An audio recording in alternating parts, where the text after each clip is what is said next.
Well, we've reached the very last chapter of the Treehouse Mystery, so I guess this will finish the story up for us. Chapter 11, Lost and Found. There was plenty to do to help Uncle Max get his restaurant open. Jessie and Violet made bright yellow curtains for the big new window. Jeffrey and Sam wrote a story about the rocking horse. Mr. Alden had it printed on placemats with a picture of the rocking horse in the middle. Henry and Benny helped paint and make shelves to hold the old toys. Uncle Max put up his new sign outside. The Rocking Horse restaurant was to have its big opening day on a Saturday. There was an advertisement in the Greenfield News. On Friday, Henry, the other Aldens, with Jeffrey and Sammy, took the old toys to Uncle Max. Jessie and Violet had flowers to put on the tables.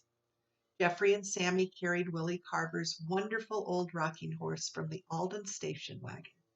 Soon the horse was standing in its special place, just inside the door at one side. Children coming in could see it and pat its nose, but they could not ride it. That would have been too much for the old horse. On opening day, the restaurant was clean and shining. The new window let in sunlight. Uncle Max had bought more tables and chairs. The new sign hung outside on an iron pole. Placemats were on the tables and everything was ready. The Aldens and the Beaches came before noon. Everyone was almost too excited to do anything, but they helped Uncle Max in every way they could. Jessie and Violet set the tables. Benny and the Beach Boys peeled potatoes. "You certainly are a lot of help to me," said Uncle Max. "What should I do without you?" Sammy said, "I guess you think we act as if the Rocking Horse restaurant is ours. Anyway, we can't stay away." Jessie said, "I almost wish we weren't going on our vacation so soon. We're leaving next week." "I'm sorry," said Uncle Max. "I didn't know you Aldens were going away so soon." But Sammy said, "We'll be here, Uncle Max." Jeffrey added, "We'll keep you company. We'll come to lunch and dinner often." Everything was ready now. There was nothing to do but wait. At 11 o'clock, no customers had come. Everyone was afraid there wouldn't be any customers at all. But at 11:30, they changed their minds. They were afraid there would be too many customers. More and more people kept coming in. Many children came. They loved the rocking horse and the story on the placemats. And they liked Uncle Max's cooking, too. They begged their parents to bring them again. When all the customers had gone, pages are stuck together here.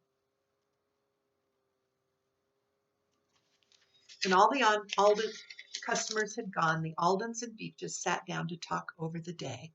What a success it had been. John Beach said, "Of course, this was your biggest day. It won't be like this every day." "I hope not," said Uncle Max. "I like to wait on the children myself. I like to hear them talk.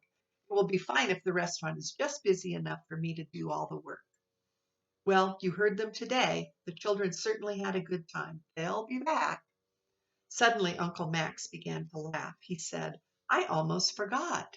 Now that we are alone, I have a surprise for everybody. Excuse me a minute." Uncle Max went behind the counter and came out carrying an enormous cake. "Just look at that cake!" exclaimed Jessie. "Did you make it, Uncle Max?" "I did," said Uncle Max. "I wanted to say thank you to everybody." Max had done his best. The frosting was creamy white, decorated with pink roses and pale green leaves. In the middle of the cake was a beautiful rocking horse made of frosting. "Oh, it's too pretty to cut," said Violet. The cake was as good as it looked. It was soon cut and everyone began to eat. It was a wonderful way for Uncle Max to say thank you. As Sammy finished his large piece, he said, "I want to tell you something, Benny." "Go right ahead," said Benny. "I'm listening." "I want to thank you for everything," said Sammy. "I didn't know how to pull out a nail, and I couldn't climb. I didn't know how to make things, and I didn't even know how to make friends. Now I can make friends with anybody." The others listened. They knew it was true. But Benny said, "Now you listen, Sammy. Thank you for all you taught me. I taught you? Cried Sammy. I couldn't teach you anything. Oh, yes, you did, Sammy.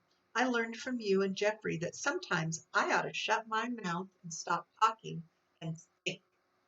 So that's what I'm going to do. Oh, don't, Ben, said Jessie. You wouldn't be Benny anymore if you didn't talk all the time. Everybody laughed. Then Jeffrey said, I've been thinking too, and I think we ought to thank the Aldens for the treehouse. If they hadn't helped us build the treehouse, none of this would have happened. That's right, Jeff, said Sammy. We would have never found the spyglass. We would have never found the little round window. You would have never found the rocking horse, said Mrs. Beach. There wouldn't have been a rocking horse restaurant, said Mr. Beach. Uncle Max nodded his head. A lot of things have been lost and found.